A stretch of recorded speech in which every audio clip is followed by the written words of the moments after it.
Mi nombre es Alberto Boá, soy presidente del Chicago Alumni Club de Argentina. En el marco del programa denominado International Harper Lecture Series de la Universidad de Chicago, esta universidad, a través de su Alumni Club de Argentina, en conjunto con el Harvard Alumni Club de Argentina, tiene el honor de presentarles a nuestro distinguido visitante, el profesor Roger Myerson, acompañado por el doctor Mariano Grondona, personalidad ampliamente conocida por la mayoría de los presentes, para hablarnos de temas que exceden el marco de la discusión académica y que progresivamente estamos convencidos que irán concitando el interés tanto de especialistas como de ciudadanos comunes, puesto que se trata de temas centrales para el futuro de las sociedades modernas. La expansión del método de análisis de la ciencia económica permite elevar la calidad del debate político, permitiendo una mayor comprensión de las bases y funcionamiento de las instituciones que tanto afectan a la riqueza de los países. A partir de modelos generales, abstractos, de cómo las instituciones son definidas y puestas en vigor en un sistema social, se estudian los problemas de incentivos que afectan al funcionamiento de las instituciones políticas y económicas fundamentales de una sociedad. El profesor Myerson analizará los efectos que diferentes diseños institucionales ejercen en el desempeño de las mismas y en los comportamientos de los actores políticos cuando se asume que su comportamiento resultará de la toma de decisiones racionales a nivel individual, así como la manera en que diferentes sistemas electorales pueden mejorar el funcionamiento de un sistema democrático de gobierno. Respecto al formato de este evento, primeramente el doctor Grondona hará una breve presentación de 5 temas institucionales argentinos a los que se hará referencia durante esta presentación. A continuación, el profesor Myerson presentará conclusiones de política institucional resultantes de su trabajo de investigación en otros países, tales como Pakistán. Luego habrá un breve diálogo entre ambos presentadores en los que se tratarán temas institucionales en general y durante el cual el profesor Myerson hará algunos comentarios sobre los casos argentinos desde su perspectiva de investigador. Finalmente, habrá tiempo para preguntas de la audiencia, las cuales les pediría las pasen por escrito. Hay unos papeles hacia el efecto y algunos de nuestros asistentes podrá tomar nota de ellas y hacérselas llegar a Joaquín Pérez, que está aquí adelante. Una breve semblanza de los presentadores antes de entrar en el tema de la conferencia en sí. El doctor Roger Bruce Myerson es el Glenn A. Lloyd Distinguished Service Professor of Economics de la Universidad de Chicago. El doctor Myerson obtuvo su PhD en matemática aplicada en la Universidad de Harvard en 1976. Fue profesor en la Universidad de Northwestern por varios años y desde el año 2001 es profesor en la Universidad de Chicago.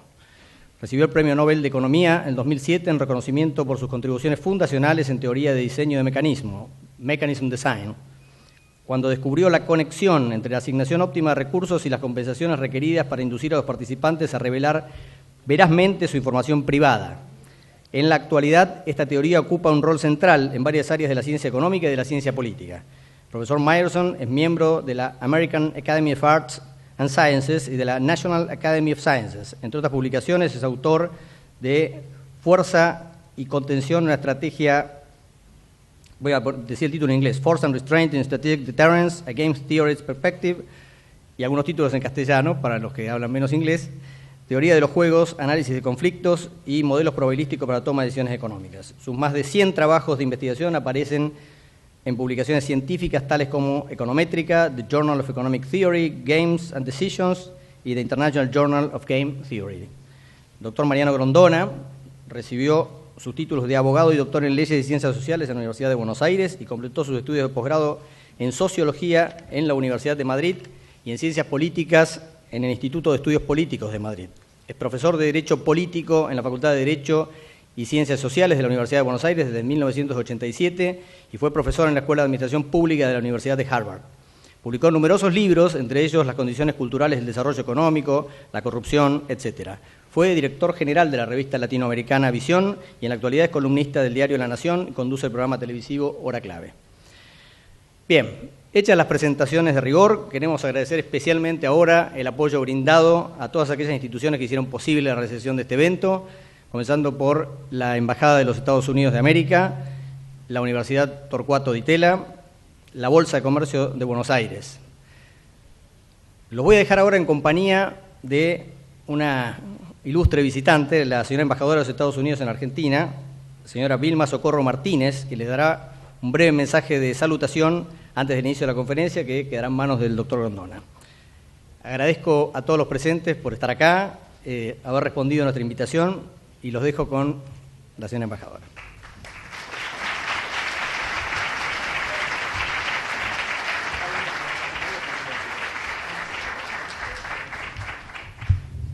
Muchísimas gracias y muy buenas tardes a todos ustedes.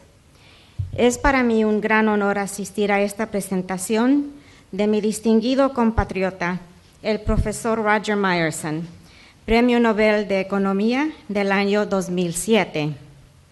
Deseo compartir con ustedes mi alegría por la realización de este evento de tanta importancia académica e institucional, que con el apoyo de nuestra embajada han organizado los clubes de exalumnos de universidades de mi país, Chicago y Harvard, con el auspicio de la Universidad Torcuato Di Tella de Argentina.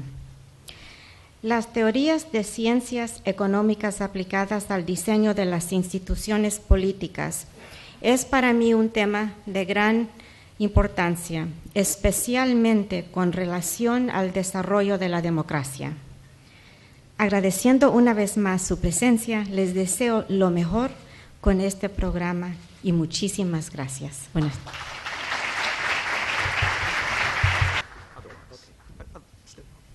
Bueno, buenas tardes a todos. Es un honor que me hayan pedido presentar al profesor Myerson y tenerlo acá con nosotros. Estuvimos hoy durante el día intercambiando unas cuantas ideas y yo voy a decir muy breves palabras. Ustedes saben que los que explican el desarrollo, ¿no?, en general responden a tres grandes tendencias, ¿no? Están los estructuralistas, economicistas, marxistas, ultraliberales, que creen que lo económico es lo decisivo, ¿no?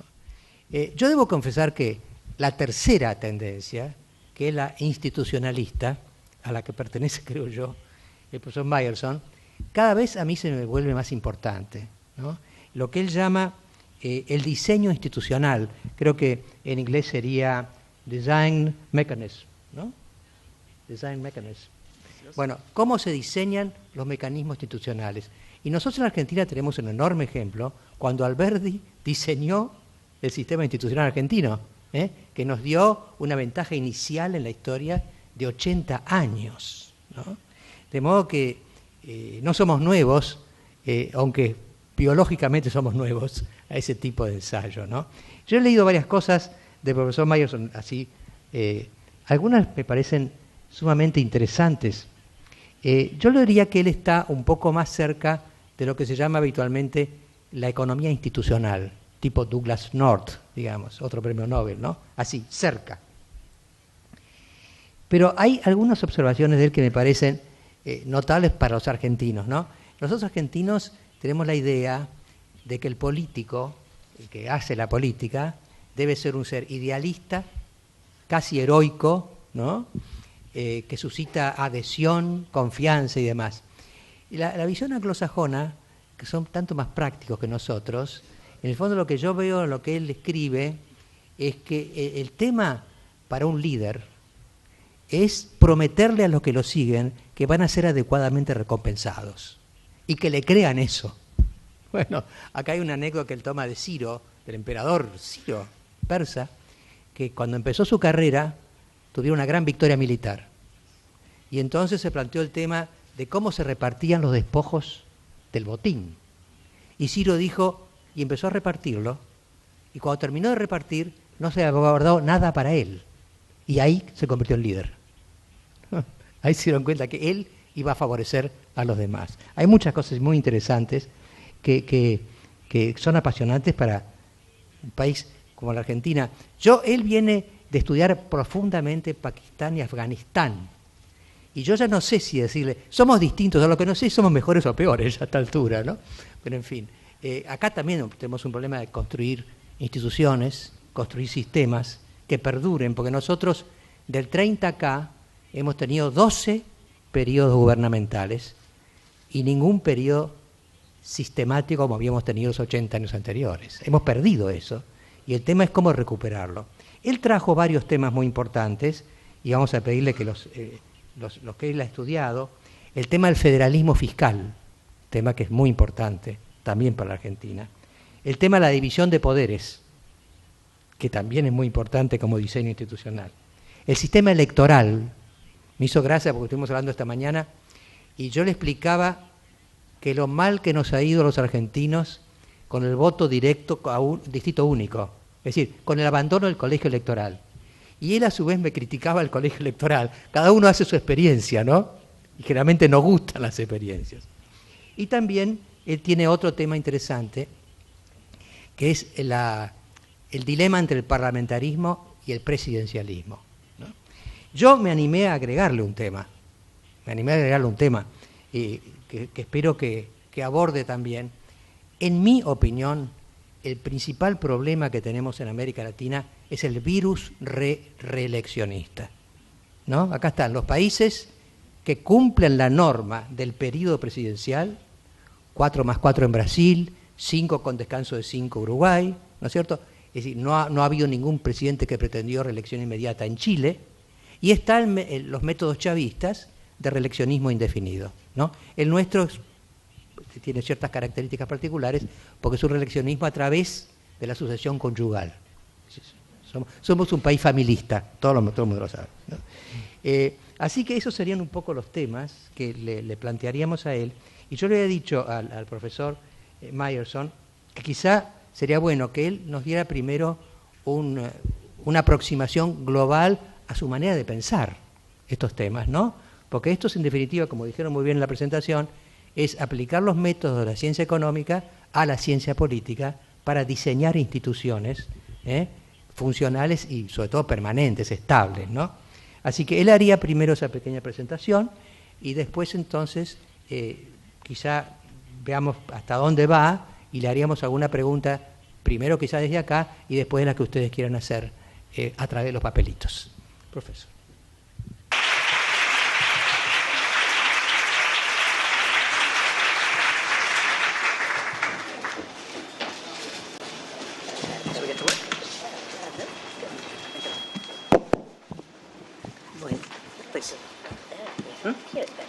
Yes, I may have to. I'll move some slides occasionally. But you take charge. I'll occasionally walk over there, but let me sit here as much otherwise. Okay.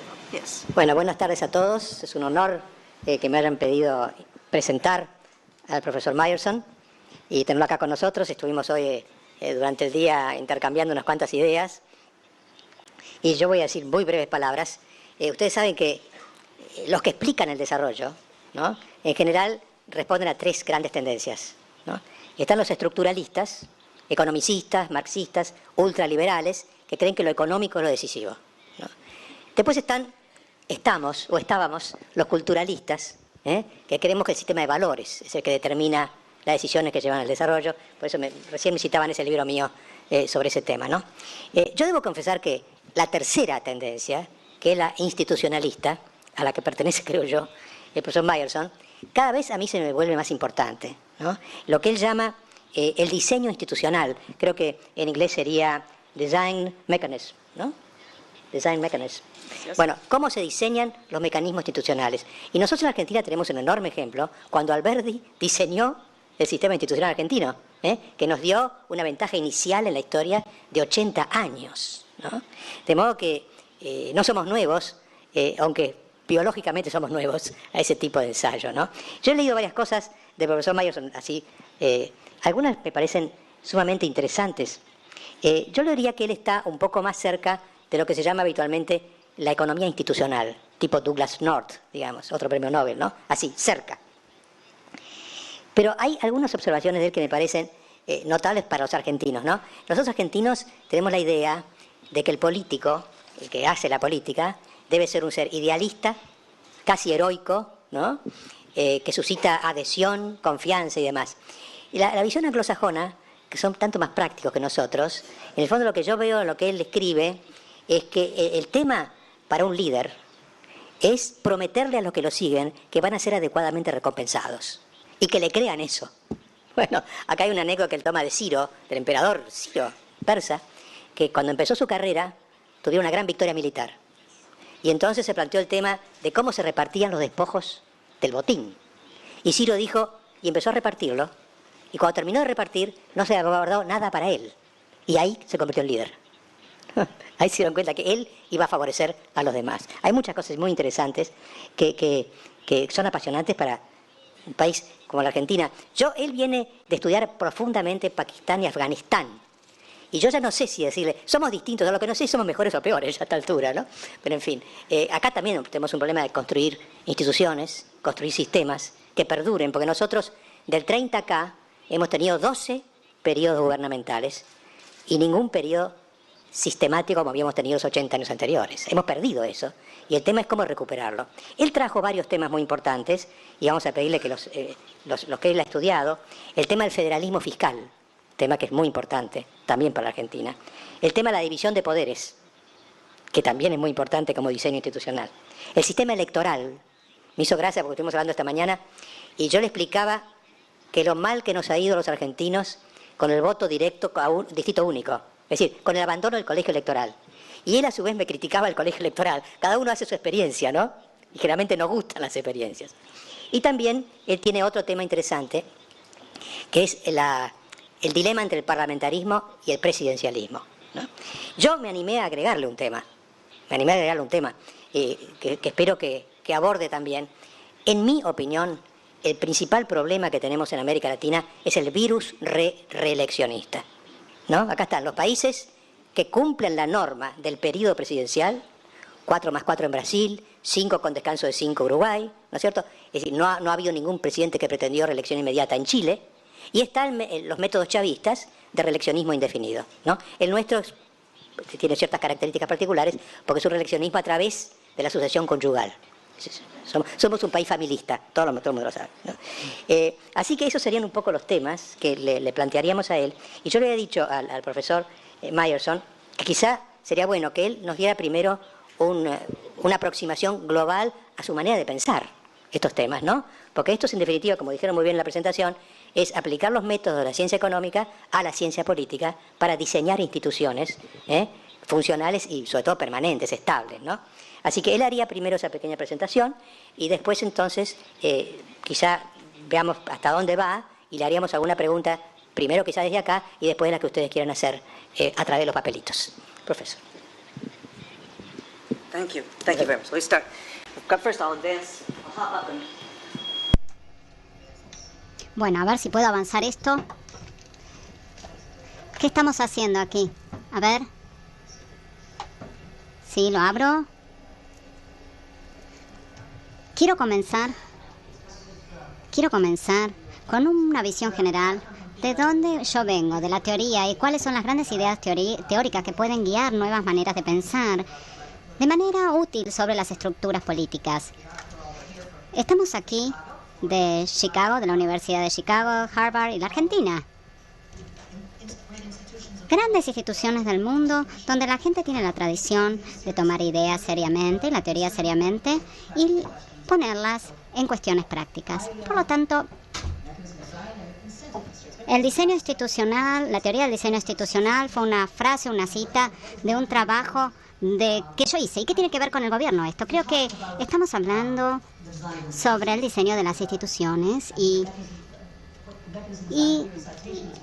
la cita del diseño de mecanismo, me gustaría concentrarme más en la frase limitación de incentivos. Estamos tratando de diseñar incentivos o sistemas políticos o sistemas sociales, las reglas de nuestros juegos sociales y sistemas sociales para poder llevarnos mejor.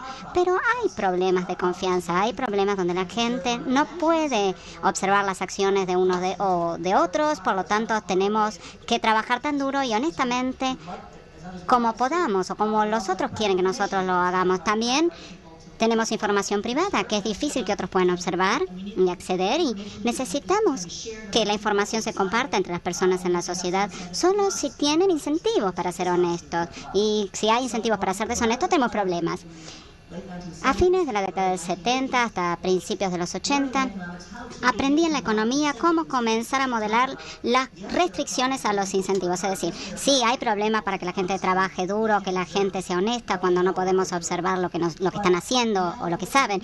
Pero habiendo admitido estos problemas, ¿qué es lo mejor que podemos hacer para los objetivos sociales teniendo en cuenta estas restricciones a los incentivos para poder trabajar duro y compartir información en el gobierno? Yo diría que los problemas en los que trabajamos eran herramientas muy sencillas, ejemplos muy sencillos. Mostramos un método de análisis que podría funcionar para dar buena información acerca de ejemplos simples. Nadie está listo para decir en el mundo cuál es una constitución óptima para un país por un método matemático. Es un debate que puede seguir durante siglos, eternamente.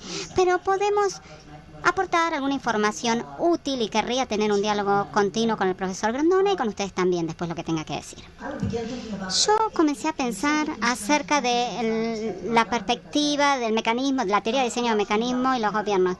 Bueno, la corrupción en el gobierno no se puede evitar. Los funcionarios de alto nivel tienen gran oportunidad de abusar de su poder y la única forma de que el gobierno vaya a evitar que abusen el poder estos funcionarios de alto rango y que funcionen adecuadamente es si estos funcionarios de alto rango y agentes de alto rango pueden ser vigilados. Es decir, nosotros creamos burocracias y se crean oportunidades para abusar el poder y los agentes y los funcionarios desde afuera de la capital también tienen oportunidades. Esto es inevitable. La política va a involucrar algún tipo de corrupción en cualquier sistema y ahora tenemos que hablar de cómo minimizar esto. Esta es la cuestión. Un líder político solo puede llegar al alto rango con personas que los respalden políticamente. Ellos tienen que creer que esa persona los va a recompensar en el futuro si lo apoyan. Entonces, un comienzo útil para pensar en los sistemas políticos es reconocer que va a haber una renta por riesgo moral. Por lo tanto, hay que convencer a la gente que trabaje duro y el líder político tiene que tener la reputación de pagar confiablemente dichas recompensas a los que los respaldan. El líder tiene algún tipo de red de clientelismo, es decir, se espera que dé conexiones, que dé trabajo a otros y esto va a ocurrir si lo respaldan. Obviamente, aquellos de nosotros que no estamos en el negocio de ser estos líderes o a funcionarios de alto rango, incluso aquellos que lo estén, nos gusta tener un gobierno que sirva a su pueblo tan bien como sea posible. De esta perspectiva, la cuestión es, la pregunta es, ¿cómo minimizamos estas rentas en el gobierno? ¿Cómo minimizamos el costo de dar favores a los de adentro o buenos trabajos? ¿Cómo nos aseguramos de que los funcionarios del gobierno hacen que estas personas de alto rango proporcionen buenos servicios a la población? ¿Y cuál es el costo más bajo que podemos pagar? La gente que han tenido experiencia en el gobierno tienen idea de cómo poder hacer bajar los costos de todo esto. Y ahora tenemos un problema de información que también solucionamos los economistas. Si hay una persona que sabe, porque una persona está dirigiendo el país durante la última generación y los círculos internos son el único grupo que saben el costo, no tienen incentivos. El líder con una corta posición o monopolio sobre la información no tiene incentivo para revelar cuáles son las rentas más pequeñas para poder brindar un buen servicio público. Queremos muchos rivales experimentados para motivarlo. Esta es la solución económica. Necesitamos muchas personas que tengan experiencia con el gobierno y actúen como agentes independientes y que compitan y ofrezcan por el poder. También en la década del 90 dediqué mucho tiempo al análisis del juego teórico de los sistemas electorales. Después voy a hablar un poco más sobre la votación por aprobación y sus propiedades. Si les interesa, esta es la otra dirección teórica de la que provengo. En los últimos años he participado activamente en el análisis de lo que ha hecho Estados Unidos en Irak, donde yo encontré cosas que parecen que están muy mal, terriblemente mal. Y el gobierno de los Estados Unidos ha estado en un proceso muy lento de aprendizaje de cómo intervenir útilmente para ayudar a reconstruir las naciones que salen de problemas terribles, de conflictos terribles.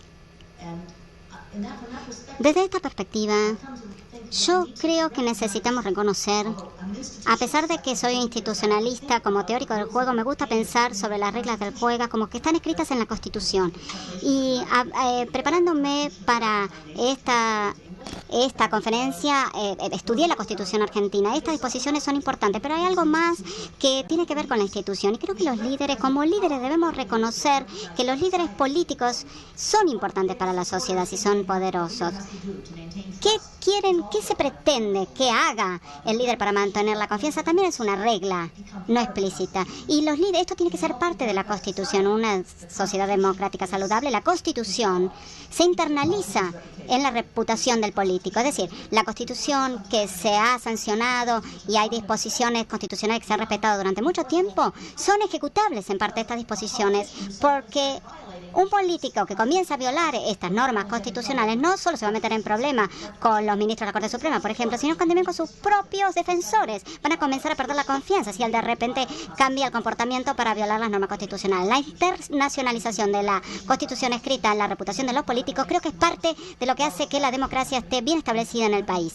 Y cuando los políticos tienen reputaciones con los que los respaldan en todo el país, va a ser seguro incluso si violan las reglas constitucionales de que la Constitución esté escrita, y se van a dar cuenta de que la Constitución está en peligro si ellos la violan.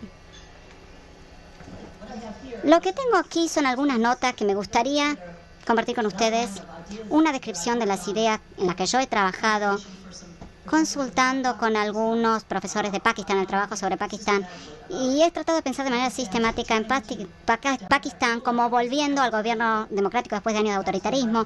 Pakistán y la Argentina son países muy diferentes, por supuesto, pero ambos comparten la familiaridad con los gobiernos democráticos y autoritarios y pueden ofrecer la mejor experiencia práctica en cuanto a las ventajas y desventajas y problemas de ambas formas de gobierno. Pero creo que otro paralelo entre los dos países es que son países muy federales, muy importante esto, pero ambos tienen un desequilibrio en el tamaño de las provincias. 50% de la población de Pakistán está en Punjab, en Pakistán, y en Buenos Aires tenemos el 40% de la población de este país. Pero aquí tenemos algunas ideas. Aquí quiero decirles que lo esencial es que cuando quiero hablar sobre Pakistán, sobre qué tipo de reformas estructurales, desde mi perspectiva teórica, pueden ayudar a establecer la democracia posible más fuerte de Pakistán, la idea que se me ocurre es que, bueno, Pakistán tendría que estar estructurado como la Argentina. Si les gusta está bien, y si no les gusta, bueno, tenemos que preguntarnos cuáles son los supuestos equivocados y aprendemos de estos y avanzamos. Pero esto es lo que dice en la parte superior de esta diapositiva. La primera oración es que es siempre posible hacer en la economía de desarrollo, es posible siempre tener un sentido. Bueno, hablamos de tratar de mantener o aumentar la capacidad de producción por un índice de crecimiento de tanto. La capacidad de producción tiene que aumentar un 10% en acero, un 80%, lo que sea. Quiero decirles que si el crecimiento económico y político depende de las buenas instituciones políticas, y si las instituciones políticas comienzan con la reputación de nuestros políticos, entonces, si esto en última instancia nuestros líderes políticos van a proveer un marco que el resto de nosotros no puede prescindir. Todas nuestras instituciones de alguna manera están moldeadas por el poder del gobierno y el gobierno está moldeado por sus líderes políticos. Entonces, el aporte nacional de líderes que tengan buena reputación para utilizar los recursos de manera responsable es una estadística que uno tiene que querer maximizar, tanto o más que la producción de acero o lo que fuera. Porque mi teoría es esta: para ver cómo podemos construir una mejor sociedad tenemos que pensar en esto. La primera propuesta es la descentralización política.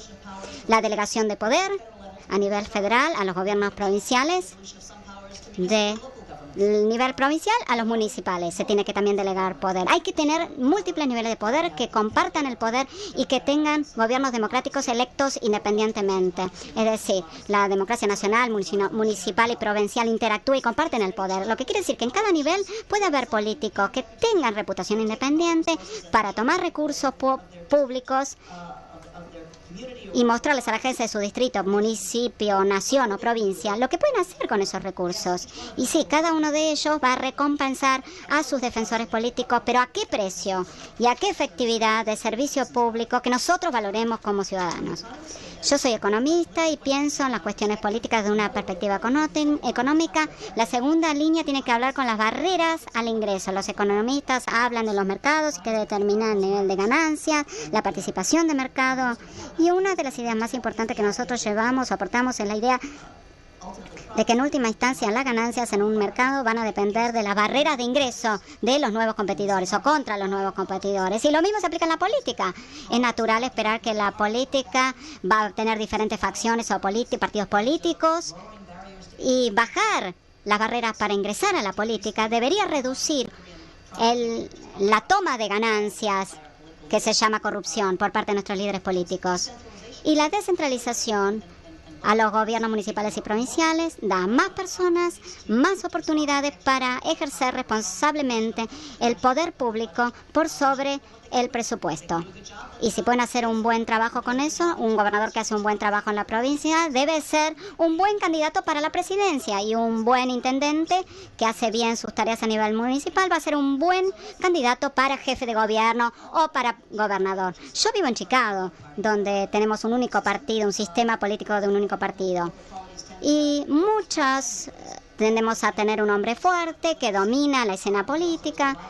Y si también brinda un buen servicio público, no tenemos nada que quejarnos. Pero de alguna manera, la democracia local es más competitiva cuando los partidos nacionales pueden auspiciar candidatos alternativos contra los jefes locales bien establecidos. Si no se proporcionan servicios comparables a otras ciudades, bueno, los republicanos en Estados Unidos van a postularse. A veces ellos controlan el nivel nacional. Está siempre la amenaza del otro partido si uno no hace bien las tareas. Con la democracia local, sabemos que un partido político saludable debería, obviamente, obligar a los partidos políticos a promocionar y a promover a los líderes locales o nacionales que han obtenido votos, y no tanto una tendencia a promover a los líderes nacionales dentro de un mismo partido por lealtad, lo que lleva a los partidos políticos a la construcción personal de un gran líder nada más. La segunda parte es lo que yo intento pensar, ¿no? Los beneficios de la democracia la democracia local dependen de una estructura, en el sentido de que esto es algo vital, definir las responsabilidades y los recursos financieros para los gobiernos subnacionales. ¿Qué dice mi teoría? Las democracias provinciales muchas veces se presentan como una amenaza. A nivel local, las democracias ofrecen nuevos líderes y es una nueva camada de candidatos que pueden ir subiendo, y esto a su vez haría que los líderes nacionales se preocupen de que los, obviamente, representantes locales y provinciales suban. Pero en realidad, en cierto sentido, los líderes nacionales tendrían que estar como entusiasmados en pensar de que los líderes provinciales son líderes y personas quizás no muy bien respetadas, pero que sí son líderes a la cúpula, ¿no es así? Entonces, ¿cómo se logra? Una manera de definir esto es que los presupuestos locales o subnacionales dependen de decisiones arbitrarias hechas desde la cúpula. O sea, la teoría de la independencia de las democracias locales o municipales dentro de un país dependerá de que los votantes, los ciudadanos, tengan un entendimiento cabal de cuáles son las reglas, las fórmulas por las cuales la financiación o los presupuestos locales, de dónde viene la asignación de impuestos provinciales o de lo que sería la coparticipación nacional. O sea, una vez que el votante entiende, si uno sabe que alguien es leal al presidente, bueno, si yo soy fiel me dará más dinero, y esto obviamente tiene que ver con la estructura. Esto se entiende así. Y después acá hablo de los sistemas comparados, ¿no?, de electorado. Por ejemplo, Pakistán utiliza lo que es el voto único no transferible. En Pakistán hay un sistema de representación proporcional, dentro de la cual hay distritos múltiples, al igual que son los distritos provinciales, como están representados en diputados. Pero este procedimiento de voto no transferible, como es lo que se aplica, cada votante votaría por un candidato, y bueno, si una provincia tiene 4 bancadas en diputados y hay 30 o 40 postulantes, obviamente el más votado ganará. Y este sistema fue inventado por los oligarcas de Japón, quienes querían el formalismo de la democracia, pero que en realidad no quería que funcionara como tal. Se utilizó, es un sistema de terror. Cuando el votante no se coordina con los votos desechados, que es lo que pasó en Afganistán en el 2005, es sorprendente ver que por ejemplo, donde, por supuesto, las vidas de nuestros soldados dependían de cómo se manejaran las elecciones. Pero cuando el sistema funciona, cuando el elector ve la cantidad de votos que se desperdician, hay muchas provincias que con 3/4 de los votos perdieron. O sea, los 8 que ganaron en sí solo representan el 25% del electorado. Y yo no tengo idea, desde lejos, ¿qué le pasó al 75% de los votantes que realmente distribuyeron sus votos entre candidatos que nunca llegan? La solución, o una de las soluciones a este problema, es que el votante sea disciplinado, tiene que aprender o se identifican con partidos, con facciones. Hay 8 bancadas. Esto pasó en Afganistán. Hay 8 o 9 comunidades que pueden ser identificadas, pero cuando el votante entiende a dónde pertenece, cuál es el candidato que va a representar los intereses de nuestro grupo de interés, y habiéndonos organizados sobre líneas tribales, profesionales o lo que fuere, puede andar. Brasil usa algo muy parecido a un voto único no transferible, pero diferente de una manera importante. En Brasil, la gente, obviamente, para diputados, por ejemplo, está en lo que sería una lista de candidatos de un partido, es un sistema proporcional. Cuando uno no vota por un partido, vota por un candidato. Es así como entiendo las reglas en Brasil. Entonces, las bancadas van a un partido respecto de la cantidad de votos recibidos, las bancas, pero los diputados que obtienen la bancada. En Argentina tenemos un líder de la lista y demás, pero en Brasil el votante vota cada candidato de manera individual en lo que sería una lista, y la lista del partido obviamente es ordenada por los votantes, y entonces si por ejemplo hay 5 bancas, bueno, esas 5 bancas irán a los más votados por el electorado, pero el hecho de que el votante puede votar solo a uno es como un voto único no transferible, porque lo que se ha demostrado es que el equilibrio razonable es que cuando se organizan los electores o los votantes, se organizan alrededor de grupos específicos de interés. Y esto así, hay una suerte de vínculo de clientelismo con un representante, y cada representante solo existe para conocer o define su misión política alrededor del grupo que aproximadamente, obviamente esos 8 bancas serán 1/8 de la población si hay 8 bancas. Esta es una suerte de dependencia única, y ese grupo tiene un representante, si no pueden dividir la boleta y así perder. Yo realmente presenté esto en Brasil y argumento que si hubiera un sistema abierto que da posibilidad de competencia dentro de un sistema partidario, esta competencia dentro del partido e interpartido sería una competencia que llevaría a los políticos a tener una mentalidad más amplia, y que el votante vote lo que quiere, que tilde los casilleros, y esto es voto por aprobación. Y también en Brasil se argumenta de que quizás tengan un buen sistema, porque con el sistema que alienta a los miembros del Parlamento preocuparse en dar favores a un grupo acotado de representantes en el Estado o en la comunidad, bueno, Lula los puede comprar, eso es muy fácil, y el presidente puede ser un líder muy eficaz o efectivo. No sé si está bien o mal, hay incentivos si uno decide contar con políticos que son muy centrales o que están estimulados a realmente tener una buena reputación para con todos sus seguidores. Y además, acá pongo que hay que pensar en los pasos, en lo que serían los escalones de una escalera de progreso, de avance democrático. Y esto se repite acá, ¿no? En el sentido de que esta idea que prevalece. Estas son algunas de las ideas que he tenido, que el sistema, obviamente federal, es un muy buen sistema, pero hablando con gente de acá, no soy experto de la Argentina, soy teórico, conozco y he estado en comunicación con gente de Argentina desde hace tiempo. Sé que es un país bendecido o maldecido por problemas internos, pero no soy experto de la Argentina, y lo que he aprendido, una de las cuestiones importantes para Argentina es la aplicación de estas ideas en el contexto de ustedes, y hay un interrogante porque la verdad que no tengo la respuesta. Sin embargo, les presento a ustedes una fórmula constitucional más clara de lo que sería la coparticipación federal. Ayudaría a las democracias provinciales a liberarse de la política federal. Esto es transformador en la raíz. Yo he leído la Constitución argentina, es vaga, poco específica en cuanto a, obviamente, compartir la riqueza con la coparticipación federal a nivel provincial. Si empezamos con una fórmula que cualquier sea la fracción de la coparticipación federal, el promedio, ¿no?, de los últimos 5 años, y quizás no les guste, esta fórmula tiene que ser la fórmula aplicable para los próximos 10 años. Esto cambiaría las negociaciones entre las provincias, porque algunas tendrán más suerte que otras. Pero sea lo que fuere, la política de estas provincias ya se desprende de la voluntad de un gobierno federal que quiere negociar. Ahora podemos concentrarnos en elegir a líderes que van a utilizar los recursos de la mejor manera posible y no preocuparse por el tema de la coparticipación. Como economistas, haciendo una regresión respecto de tamaño poblacional y territorio, un término constante y lineal, yo pensé de alguna manera que una fracción que tenga que ver con los que están por debajo de la línea de pobreza, que es una estadística manipulable. Estadísticas demográficas son manipulables, pero menos. Me interesaría saber, no he estudiado las fórmulas de coparticipación federal, pero ¿cuáles serían estadísticas no tan manipulables? Me encantaría que ustedes me informen, pero la necesidad de tener una fórmula más constitucional más clara es fundamental.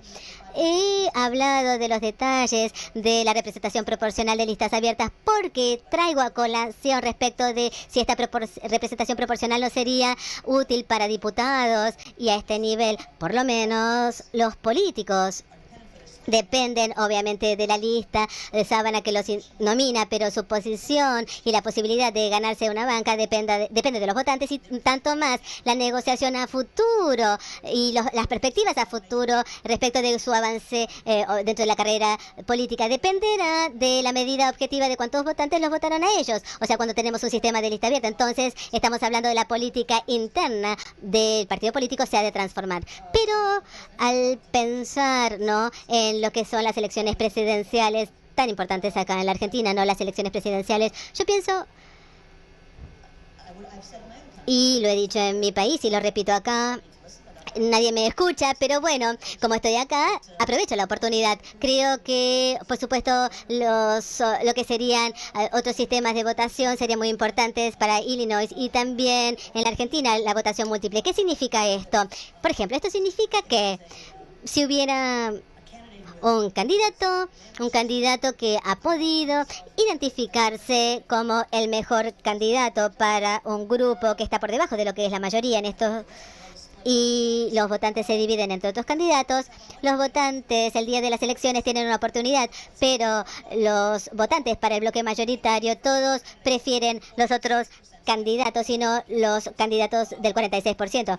O sea, los que tienen el apoyo del 46%, hay un sistema, obviamente, de seguimiento. 46% es fundamental. Si el 56% que nos identifican con este candidato se dividen entre los otros, ese voto de aprobación les permite votar para 2 o más. Esto puede cambiar la naturaleza de la política y que los candidatos tengan tengan como una mayor llegada. Puede haber varios candidatos que reciban más del 50% de los votos. O sea, si hay suficientes votantes que hacen múltiples votos, algunos recibirán el 56%, uno y el otro el 53%. Entonces, esto ocurre si muchos votan por los dos. Pero el objetivo, ¿cuál es de este voto múltiple? Es decirle o instar a los candidatos a llegar a la mayoría de la población y no construir un gobierno justo solo para ganar. Por lo tanto, creo que otra manera de que la política presidencial sea más competitiva, y también para reparar esos desequilibrios extremos de los que son los territorios provinciales y cómo se refleja en el Senado, es tener un gran Senado. O sea, imaginémonos un Senado donde se renuevan las autoridades cada 3 o 4 años. O sea, diríamos Senado itinerante, con un sistema de representación proporcional según como tienen en Brasil, un sistema de aprobación. Sería esto una fuente de generar muchos candidatos que compiten a nivel nacional. Y entonces quisiera contestar lo que usted me preguntara, el tema de la sucesión presidencial. Si tenemos un Senado itinerante, no sé, quizás tener tanta gente que ha intentado postularse como líderes de la nación los va a fragmentar. No se presenta esto como una amenaza de demasiada competitividad para las elecciones nacionales, pero tenemos que pensar, ¿de dónde vienen los candidatos a presidentes? Surgen de gobernadores, de senadores en los Estados Unidos, pero yo creo que esto podría replicarse en otros países, ¿no? ¿De dónde provienen? Y la propuesta estructural que surjan desde el Senado puede ser una posibilidad, y es crear otra línea, además de los gobernadores, crear otra fuente de políticos que serán candidatos a presidente, y sería quizás más complicado que se reelija un presidente en función, porque tendrá, diríamos, competidores bien calificados. Su pregunta es muy interesante. Quisiera ahondar un poquito en la misma y después le pasaré la palabra. Yo creo que el tema de por qué el periodo de gobierno es muy importante. México es un ejemplo de lo que yo considero es una aplicación perversa del límite de gobierno. Nosotros creemos que bajo la Constitución de México todo esto ha tenido un efecto diciendo que todo funcionario elegido estará buscando su próximo cargo, y esto es bajo el dominio o el predominio de consolidar el control del liderazgo del partido respecto de aquellos que tienen un cargo elegido. Obviamente nosotros queremos que el funcionario que uno ha votado sea el líder del gobierno, pero si este funcionario votado no puede postularse para ningún tipo de reelección, y jamás, es un problema. Entonces, no quiero hablar tanto de los términos de gobierno, pero muchos politólogos y científicos de la política en México tienen que considerar, permitir, pensar, ¿no?, que los miembros del gobierno tengan algún tipo de cargo vitalicio. O sea, nosotros creemos que tiene que volver a postularse. Si yo sugiero que parte de la Constitución tiene que ver con la reputación de nuestros líderes nacionales de ir más allá, parte del problema, lo diré de otra manera. En general, en el sistema parlamentario no nos debe preocupar tanto el término de un gobierno. Obviamente, nosotros, a nivel de la estructura constitucional, no sabemos si el límite de funciones de mandato es tan importante. No nos debe importar el límite del mandato en lo que son las democracias parlamentarias, porque los miembros del Parlamento obviamente pueden por supuesto, sacar al presidente en cualquier momento. Es él el que está dando carteras de cargos dentro de lo apoyan en la legislatura y demás. Pero ciertamente se está obligando a ser, obviamente, político dentro del sistema político y mantener su jerarquía. Y los presidentes ejercen su poder dentro de la rama ejecutiva. Y el tema del poder dentro de la rama ejecutiva es que cuando se reelige un presidente, su reputación de ejercer el clientelismo se transforma una ley, independientemente de la ley promulgada por la legislatura. Y la reelección personal es un problema. Podríamos hablar de esposos, cónyuges, lo que fuere, y por supuesto también quizás Putin y tanto más, y por supuesto líneas de sucesión demasiado próximas. Algo tiene que estar en la potestad de los votantes, y creo que estructuralmente necesitamos una constitución que funcione bien, con lo que yo digo, u de otra manera, proporcionando y generando candidatos bien calificados para oponerse a el presidente. Bueno, y le doy a usted el micrófono. Gracias. Yo voy a hacer una muy breve intervención para después vengan las preguntas. Yo mientras hablaba del profesor Meyerson pensaba dos cosas, ¿no? Una, qué enorme campo tiene la imaginación creadora en materia de normas, ¿no? Todas las cosas que él dijo, las que se podrían hacer. Estamos muy atados a ciertas pautas, y usted nos ha hecho ver una cantidad de alternativas que tenemos y que podríamos usar, ¿no? Así que yo creo que ahí hay un campo fértil, y diría que prácticamente infinito de alternativas. La otra, la que yo le marcaba a él, el tema de reeleccionismo, tiene quizá que ver, me estaba acordando que yo era culturalista un poco también, ¿no? Es decir, el problema es el lugar de la ley en nuestras vidas, the rule of law, ¿no? Porque lo que le está pasando a países como Uruguay, Chile o Brasil, o el propio México, ¿no?, es que hay ciertas reglas que no se vulneran. Las reglas están por encima de los hombres, ¿eh? El caso de Lula, por ejemplo, porque Fernando Enrique Cardoso creó el sistema de 4+4, que es un poco el sistema norteamericano, y Lula, terminando su segundo término de 4 años, con 82% de aprobación, aceptó la regla. Y eso aumentó más su aprobación, porque su reputación subió más todavía, ¿no? Entonces, cuando uno tiene gobernantes que aceptan la regla del término, del periodo, de hasta dónde puede llegar la reelección, que es muy importante para nosotros, porque nosotros en América Latina, como los otros poderes no controlan tanto, la última defensa que nos queda contra, digamos, la dictadura es el término, el plazo. Porque en ese plazo ya no se puede hacer más nada, pues se termina el plazo. Ahora, si el gobernante está en condiciones de prolongar indefinidamente el plazo, se acaba la última defensa contra el pluralismo, ¿no? Entonces usted ve que en América Latina tenemos algunos países que cumplen religiosamente, casi con un imperativo cultural, el plazo constitucional establecido, ¿no? Por ejemplo, Uruguay tenía un sistema muy parecido al argentino antes, 5 años, y había que irse 5 años por lo menos. La Argentina eran 6 años y había que irse 6 años. Esta idea, que es de Alberdi la tenía muy clara porque lo que él decía, que el incumbent no puede participar en la competencia. Esta es la idea. Digamos, si el incumbent participa en la competencia, va a ser el caballo del comisario, como decimos acá. Entonces lo que hay que evitar es que haya caballo del comisario. Esta es la idea de Alberdi. Entonces, señor, está 6 años, se tiene que ir. Y eventualmente vuelve si puede, ¿no? Entonces, esto era como una garantía. Ahora, hablando un poco de Alberdi, que es nuestro Hamilton o nuestro Madison, Alberdi tenía 2 problemas, la verdad, ¿no? Uno, un crítico nacionalista que tuvo en su tiempo, decía, Alberdi, su gran frase fue, gobernar es poblar, por immigration, ¿no? Y se quedó soltero. Una gran contradicción en la actitud, ¿no? Y la segunda es que Alberdi no pudo imaginar en 1850, perdón las señoras que estén acá, pero no era imaginable en esa época que la señora de un presidente iba a suceder a un presidente. Entonces no puso nada en la Constitución. Hay otras constituciones que prohíben la sucesión conyugal. Alberdi esa no la vio, ¿no? Entonces ahora tenemos este tema nosotros que es mucho más sutil en el caso nuestro, porque el caso de Chávez, de Morales, de Ortega, de Correa, han planteado frontalmente que quieren ser reelectos indefinidamente, ¿no?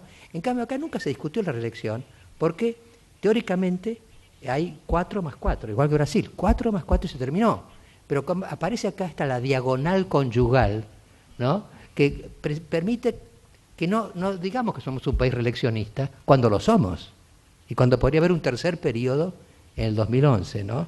Así que es un tema que afecta mucho porque yo creo que estos países, a mí me hace gracia porque el profesor Meyerson, yo admiraba el sistema mexicano de 6 años y se terminó, y él hace ver todo el peligro que hay de un señor que sabe que después no va a ser. También eso es peligro, ¿no? Pero estos países que tienen una rule of law en la sucesión son los países que le va mejor. Cuando uno piensa en Brasil, en Chile, yo le contaba a Meyerson también el caso de Chile, por ejemplo, y él también me contaba a mí, bueno, el caso de Washington en Estados Unidos, el impacto del ejemplo. El impacto del ejemplo, ¿no? Por ejemplo, Urquiza, nuestro primer presidente constitucional, hizo la Constitución de Alberdi, que decía que se podía ser presidente 6 años sin reelección inmediata, y era el hombre más todopoderoso imaginable, y a los 6 años se fue. Esto es una cosa que en la Argentina parece inimaginable, y a partir de ahí ya nadie violó esa regla, porque lo que pasa es que el ejemplo inicial marca una impronta, ¿no? Y el caso yo marcaba, le decía al profesor Meyerson, el caso de Elwin en Chile, es un caso admirable, ¿no? Se va Pinochet, viene Elwin en el 90, y por una reforma constitucional le dan 4 años sin reelección. Entonces, cuando llega al fin de los 4 años, varios comedidos, como hay siempre, le dicen que por qué no cambian la Constitución para permitirle una reelección, una aunque sea, ¿no? Entonces, Elwin le dice una frase que en Chile ha quedado histórica. Dice, miren, dice, yo juré por 4 años y mi palabra es mi contrato. Ahora, después de eso, ningún presidente chileno ha pretendido la reelección inmediata. Pues esos ejemplos marcan la historia, ¿no? De manera que yo, en fin, creo que es un tema que usted... Estoy esperando un paper suyo sobre eso de acá un tiempito, ¿eh? Un paper sobre eso, porque realmente para nosotros es muy vital ese tema de que haya una rule of law, por lo menos ahí, por lo menos en la cima, y que el candidato, el presidente, no se sienta tan fuerte como para que ninguna regla pueda limitarlo, ¿no? Creo que cuando hablamos, ¿no?, de la autosucesión al cargo, soy teórico, nunca he estado ni cerca, ¿no?, del poder presidencial, pero me doy cuenta que el presidente está rodeado mayormente por, bueno, gente en la que confía, y la gente en la que él verdaderamente confía y confía más es gente que tienen la confianza del presidente, y cuando se vaya no serán ya más gente que goce de la confianza de un presidente. Esta confianza presidencial la pierden. Entonces todos los jefes de Estado han estado rodeados por gente que tiene intereses que están muy interesados. Sabemos que el poder es adictivo, pero también es muy difícil resistirse, ¿no?, a la presión del círculo de confianza interno, y es universal. Nos encantaría, señor presidente, que siga usted un mandato más, ¿no?, porque hay intereses creados en que se quede. Creo que el límite constitucional de 2 términos no fue parte de la Constitución hasta que Roosevelt violó la tradición de 2 mandatos. Obviamente esto era, por supuesto, George Washington siguiendo, por supuesto, lo que sería el legado de Roma, y pensando que un mandato era suficiente, y ningún presidente quería ser demasiado diferente a el presidente George Washington. Y creo que esa suerte de presión es una parte inherente de la Constitución, o sea, tal como la presión es la Constitución escrita. Here's some questions, preguntas para usted, profesor.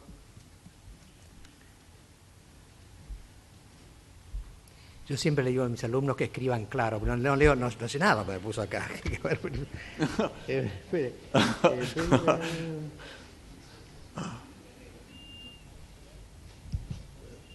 A ver si me puede ayudar, porque yo no entiendo. Este es más fácil de leer mientras tanto.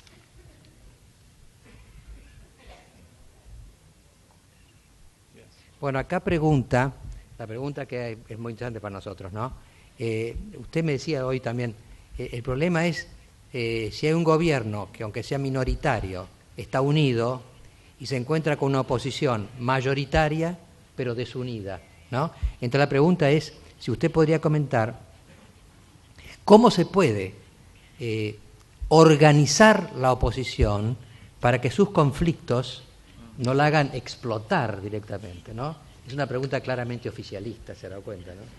Bueno, ¿cómo se puede hacer para que las tensiones que hay dentro de los partidos de la oposición tengan un curso positivo?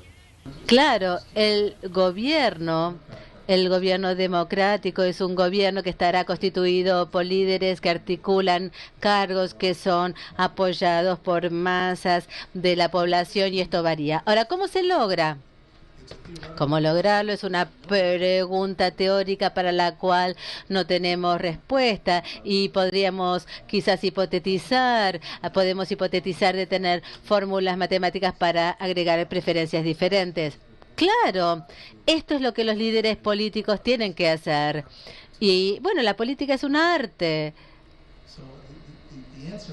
Y la respuesta que pretendo ofrecer tiene que ver con, primero, necesitamos contar con políticos que puedan hacerlo. O sea, dentro de lo que sería la legislatura, los líderes del partido mayoritarios de la oposición son los que van a tener que negociar un frente común, ¿no? Los líderes de la oposición, dentro de un régimen autoritario donde nadie tiene la potestad de sobresalir fuera del gobierno o fuera de lo que es el Palacio Presidencial. Bueno, la posibilidad y el liderazgo para que se organice la oposición no existe, pero esto es potestad de la legislatura. Hay un problema, sin embargo. Formar una coalición opositora al presidente en un sistema presidencial es algo que genera tensiones. Sin embargo, entre los académicos que comparan democracias presidenciales y congresionales, sabemos que hay politólogos que sistemáticamente tienden a admirar más los sistemas que menos conocen. la democracia parlamentaria tiene muchas ventajas para mí y veo también muchos problemas en las democracias presidenciales, porque el problema para mí es la organización constructiva de la coalición opositora. Esta construcción se tiene que dar en la etapa electoral. Argentina, tal como dije antes, yo sé que Argentina tiene una mayoría, un requisito de mayoría del 45%. Si los que han sido votados, la mayoría no recibe el 45%, diríamos un balotaje. Y los otros dos candidatos competirán para ser los que salen número 2. En este sentido, ¿con qué propósito quieren ser número 2? ¿Quieren un poquitito más de la mitad de ese otro 54%? Entonces, ¿qué? ¿Necesitan cada uno un 28%? Necesitan esa cifra. Y bueno, al diablo con el resto.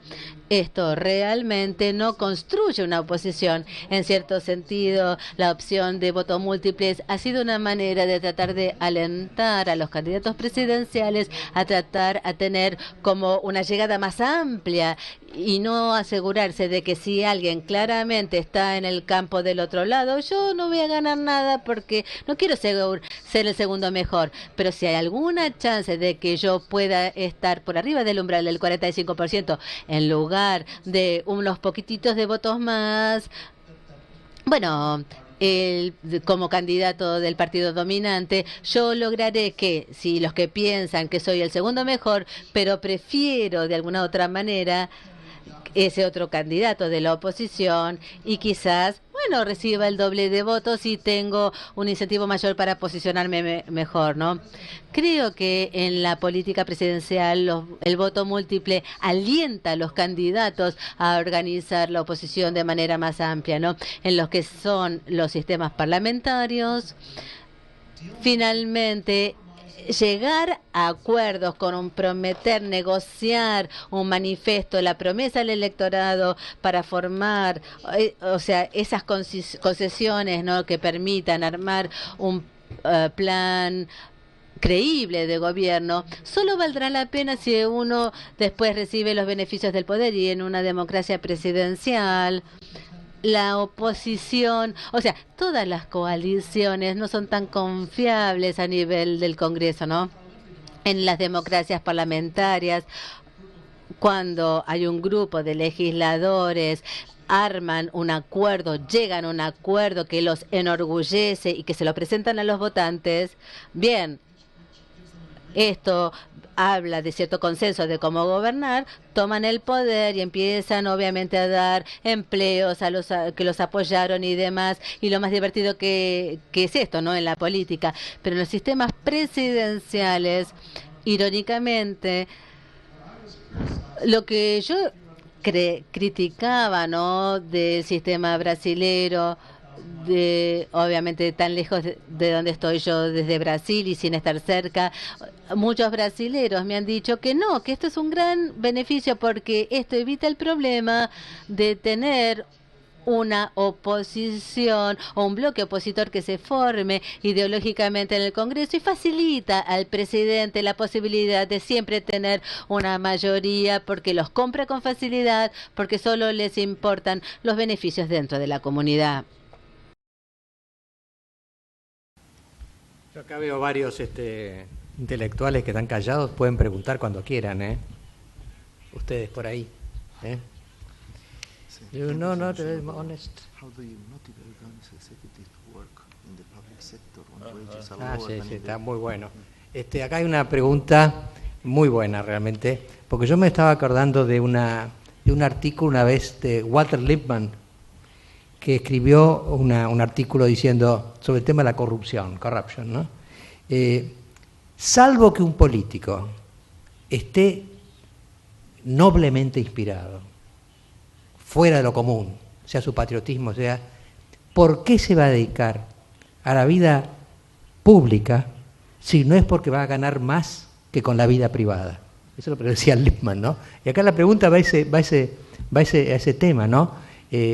¿Cuál es el incentivo económico que puede tener un político a menos que a través de la política obtenga más beneficios que en la vida privada? Lo cual puede ser porque es un fracasado en la vida privada, lo cual es bastante probable, o porque la vida privada no da tanto como la vida pública si es corrupta. Entonces acá viene el tema de la corrupción.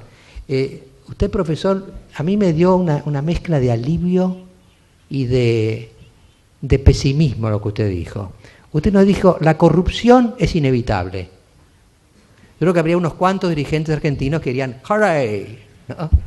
Pero es inevitable, porque fíjese que usted dice que un líder, la reputación de un líder, como el caso de Ciro, se consolida si es un buen distribuidor de beneficios. Es decir, que uno puede ser corrupto y generoso o corrupto y egoísta, ¿no? Entonces, ¿dónde está el límite? Es decir, si lo que cimenta la reputación de un líder es que es generoso con su círculo y participa de los beneficios a los que están con él, ¿hasta dónde puede llegar la lucha contra la corrupción? Y más le digo, ¿es necesaria la lucha contra la corrupción? ¿Es posible o es utópica?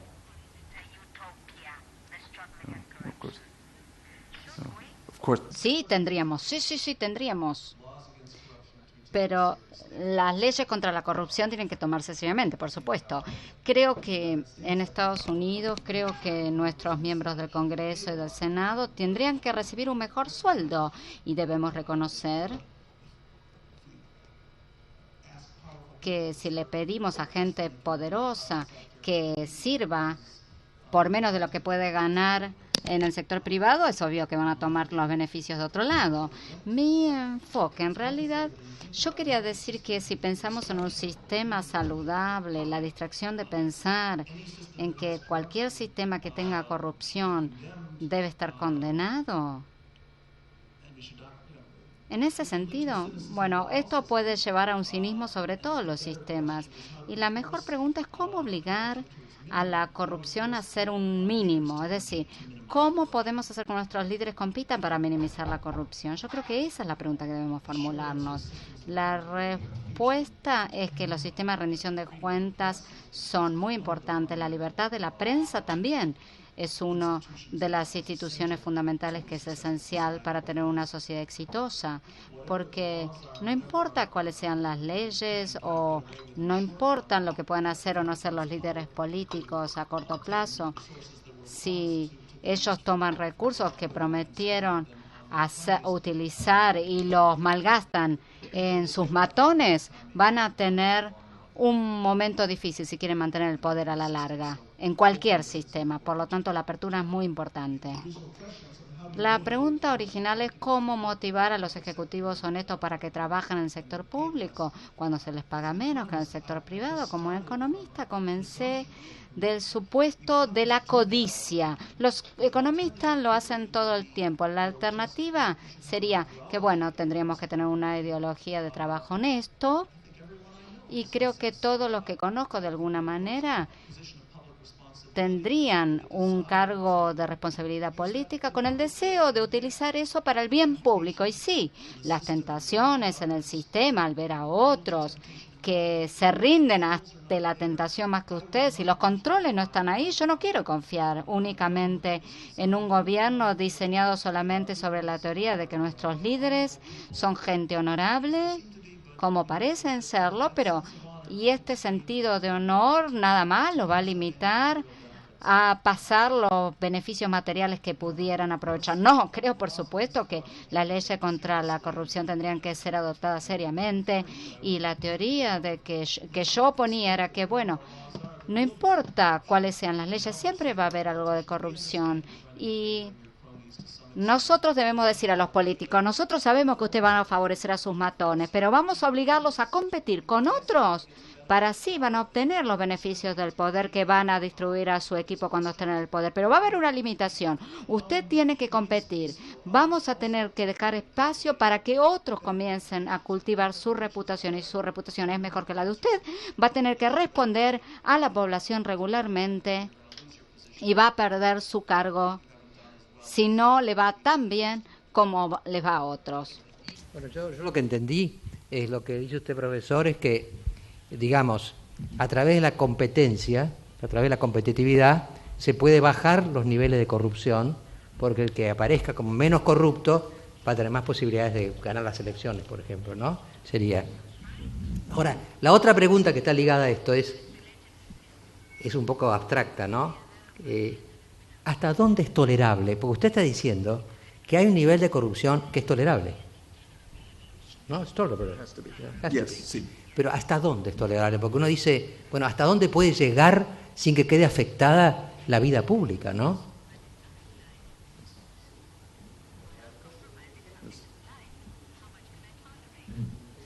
Bueno, la respuesta que ofrezco es cuánto tolerar de corrupción. La respuesta que he tratado de esgrimir es no debemos ni podemos tolerar nada que comprometa el sistema de competencia, y la corrupción que yo podría llegar a tolerar para mis líderes actuales es la más chiquitita posible por arriba de lo que el próximo candidato va a ofrecer. Bueno, entonces si el límite de corrupción es más que el del otro, cambio de candidato. Bueno, lo que dicen los ingleses, ¿no?, que llevan 300 años en esto: siempre hay que votar por el que menos promete, porque así la desilusión va a ser menor, ¿no? Bueno, voy a ver si, no sé, ¿hasta qué hora tenemos? 10 more minutes, well, one more question. Bueno, acá la última pregunta que vamos a contestar es esta: ¿cómo se puede en una sociedad desarrollar el respeto, tanto de los gobernantes como de los gobernados, por la rule of law, por la ley, ¿no? Y más que ninguna otra cosa, por la Constitución?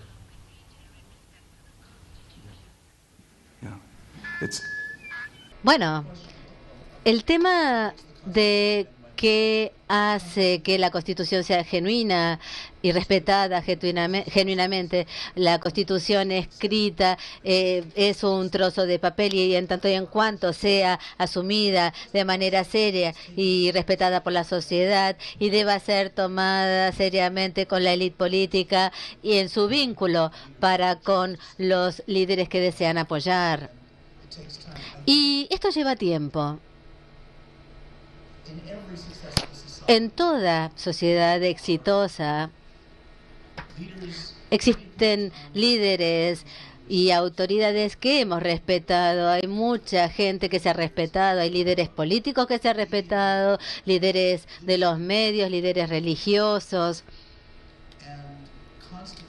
Y los cambios constitucionales requieren, o las enmiendas a la Constitución requieren un apoyo total.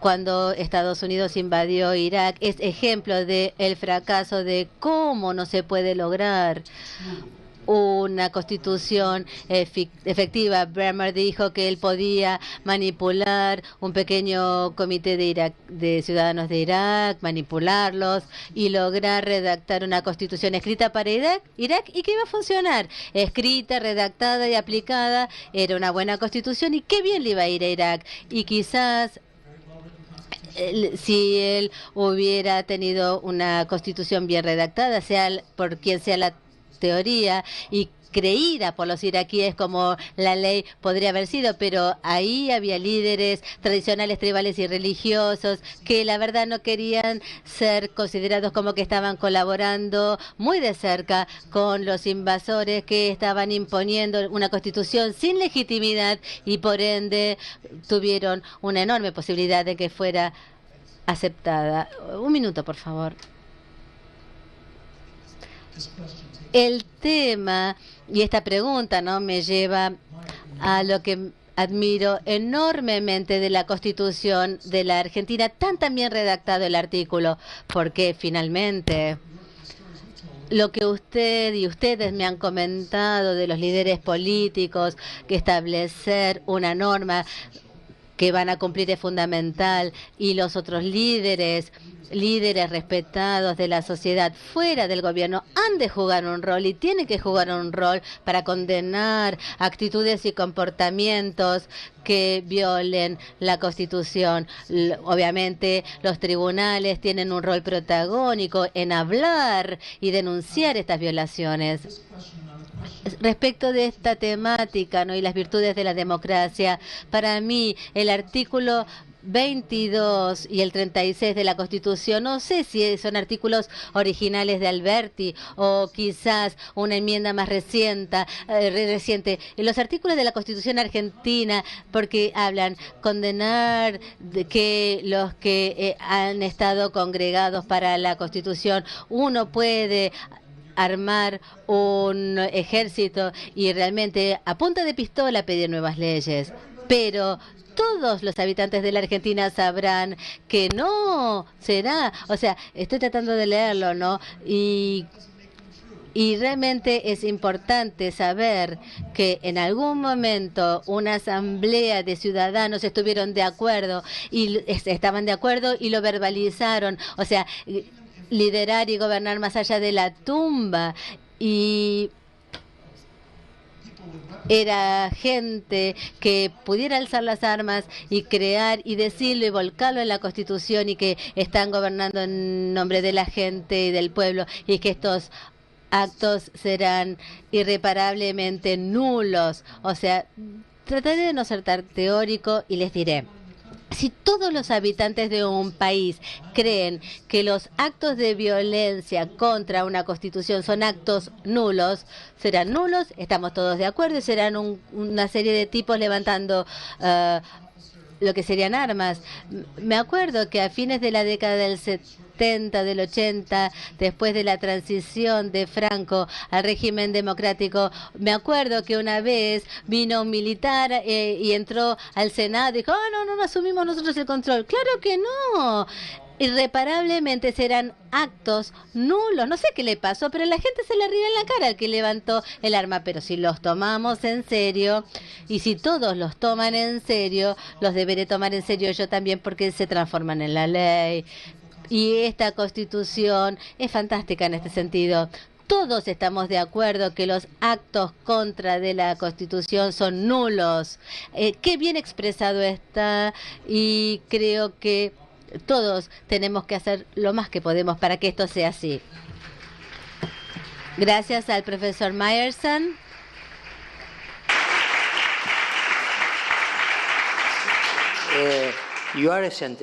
Usted es científico, pero creo que es joven todavía, pero está también comenzando a ser sabio. Y esto es lo que apreciamos más y agradecemos más de esta charla. Muchas gracias.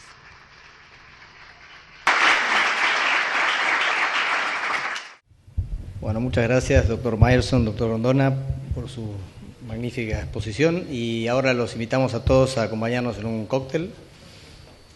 Los que se quieran ir se pueden ir, y los que quieran se pueden quedar a acompañarnos. Adelante. Buenas noches.